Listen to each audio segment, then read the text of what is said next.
जय हिंद दोस्तों। डिक्टेशन शुरू होगी 5 सेकंड बाद।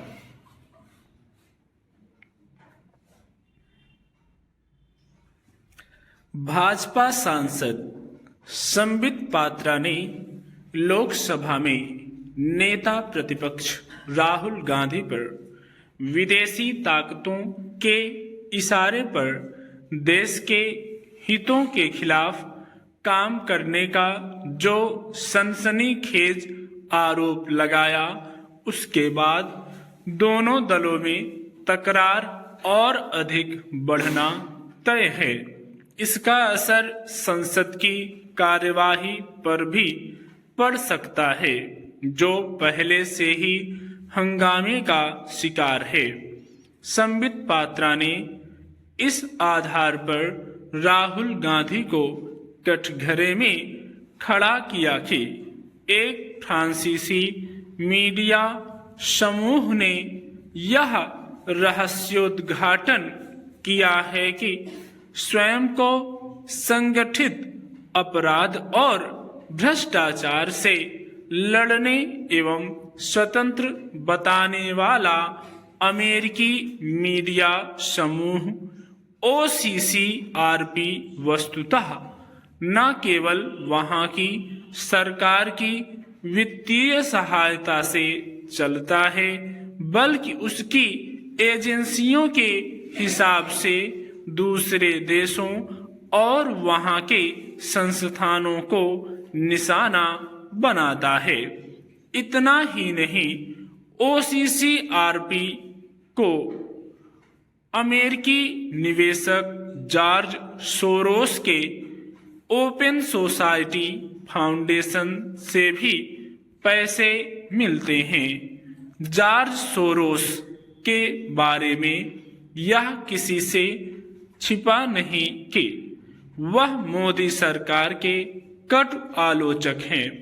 यह भी किसी से छिपा नहीं कि OCCRP किस तरह भारत को नीचा दिखाने वाली खबरें प्रकाशित करता रहा है।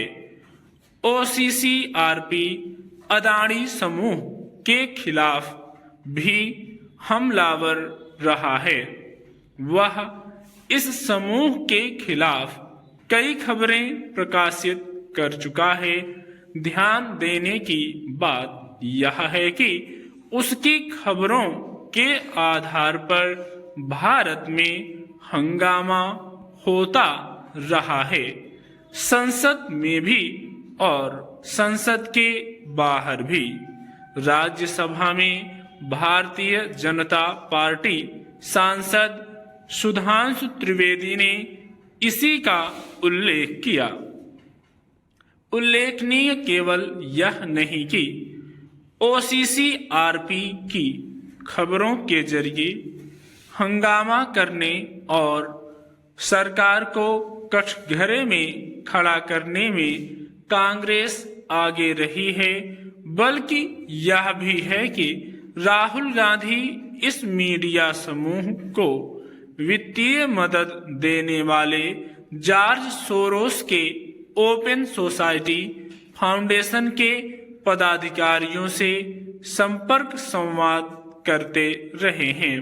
कहना कठिन है कि राहुल गांधी किस उद्देश्य से ओपन सोसाइटी फाउंडेशन के पदाधिकारियों से मिलते रहे हैं, लेकिन यह कोई रहस्य नहीं कि कुछ विदेशी मीडिया संस्थान और गैर सरकारी संगठन भारत की छवि खराब करने में लगे रहते हैं। उनकी रीति नीति यही बताती है कि वे भारत के बढ़ते कद को स्वीकार नहीं कर पा रहे हैं।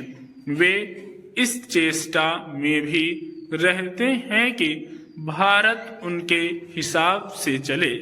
यह कई बार सामने आ चुका है कि यदि उन्हें अपना एजेंडा पूरा होता नहीं दिखता तो वे भारत को बदनाम करने का अभियान छेड़ देते हैं कोविड महामारी के दौरान ऐसे संगठन भारत में स्थिति को बेकाबू बताने में लगे हुए थे।